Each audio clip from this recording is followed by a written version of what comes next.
بسم الله الرحمن الرحيم. ألف لام ميم. غلبت الروم في أدنى الأرض وهم من بعد غلبهم سيغلبون في بضع سنين. لله الأمر من قبل ومن بعد ويومئذ يفرح المؤمنون بنصر الله ينصر من يشاء وهو العزيز الرحيم. وعد الله لا يخلف الله وعده ولكن أكثر الناس لا يعلمون ظاهرا من الحياة الدنيا وهم عن الآخرة هم غافلون. أولم يتفكروا في أنفسهم ما خلق الله السماوات والأرض وما بينهما إلا بالحق وأجل مسمى وإن كثيرا من الناس بلقاء ربهم لكافرون. أولم يسيروا في الأرض فينظروا كيف كان عاقبة الذين من قبلهم كانوا أشد منهم قوة وأثاروا الأرض وعمروها أكثر مما عمروها وجاءتهم رسلهم بالبينات فما كان الله ليظلمهم ولكن كانوا أنفسهم يظلمون. ثم كان عاقبة الذين أساءوا السوء أن كذبوا بآيات الله وكانوا بها يستهزئون. الله يبدأ الخلق ثم يعيده ثم إليه ترجعون. ويوم تقوم الساعة يبلس المجرمون ولم يكن لهم من شركائهم شفعاء وكانوا بشركائهم كافرين. ويوم تقوم الساعة يومئذ يتفرقون فأما الذين آمنوا وعملوا الصالحات فهم في روضة يحبرون وأما الذين كفروا وكذبوا بآياتنا ولقاء الآخرة فأولئك في العذاب محضرون. فسبحان الله حين تمسون وحين تصبحون وله الحمد في السماوات والأرض وعشيا وحين تظهرون. يخرج الحي من الميت ويخرج الميت من الحي ويحيي الأرض بعد موتها وكذلك تخرجون. ومن آياته أن خلقكم من تراب ثم إذا أنتم بشر تنتشرون. ومن آياته أن خلق لكم من أنفسكم أزواجا لتسكنوا إليها وجعل بينكم مودة ورحمة إن في ذلك لآيات لقوم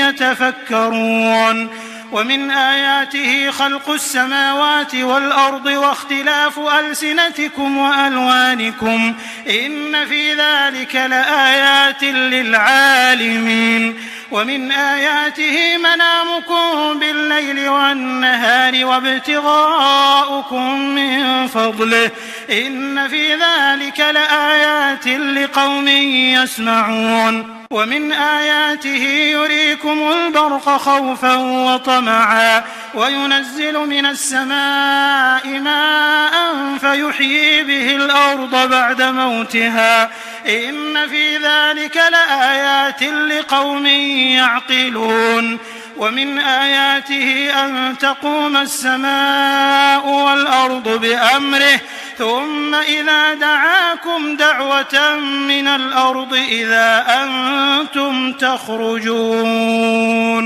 وله من في السماوات والأرض كل له قانتون. وهو الذي يبدأ الخلق ثم يعيده وهو أهون عليه وله المثل الأعلى في السماوات والأرض وهو العزيز الحكيم. ضرب لكم مثلا من أنفسكم هل لكم مما ملكت أيمانكم من شركاء فيما رزقناكم فأنتم فيه سواء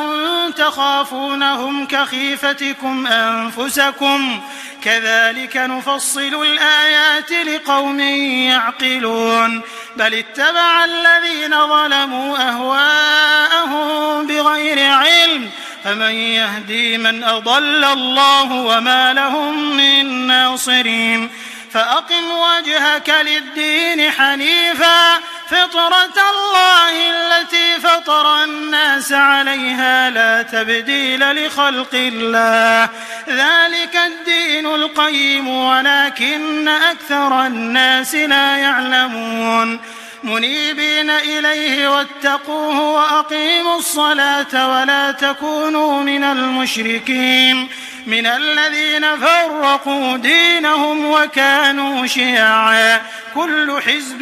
بما لديهم فرحون وإذا مس الناس ضر دعوا ربهم منيبين إليه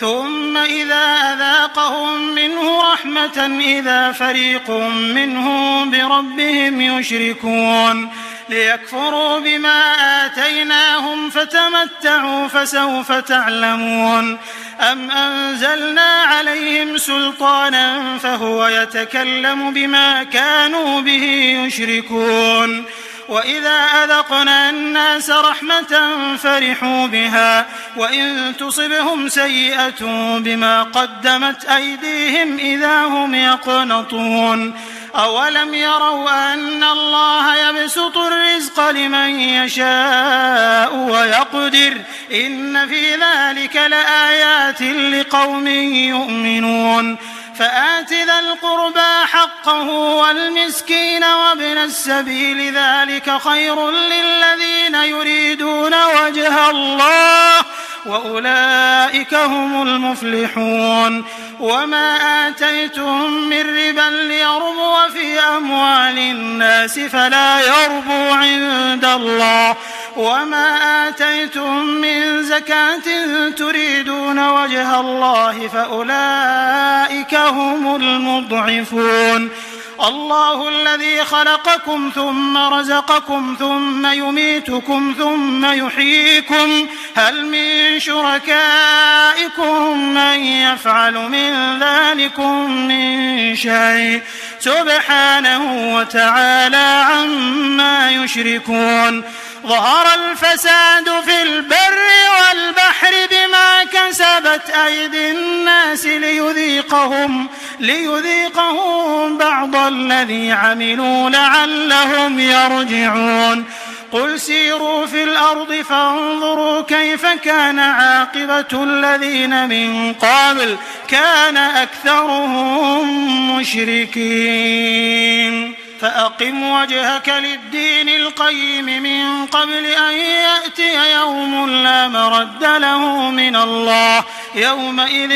يصدعون من كفر فعليه كفره ومن عمل صالحا فلأنفسهم يمهدون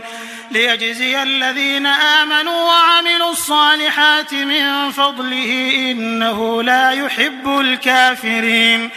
ومن آياته أن يرسل الرياح مبشرات وليذيقكم من رحمته ولتجري الفلك بأمره ولتبتغوا من فضله ولعلكم تشكرون ولقد أرسلنا من قبلك رسلا إلى قومهم فجاءوهم بالبينات فانتقمنا من الذين أجرموا وكان حقا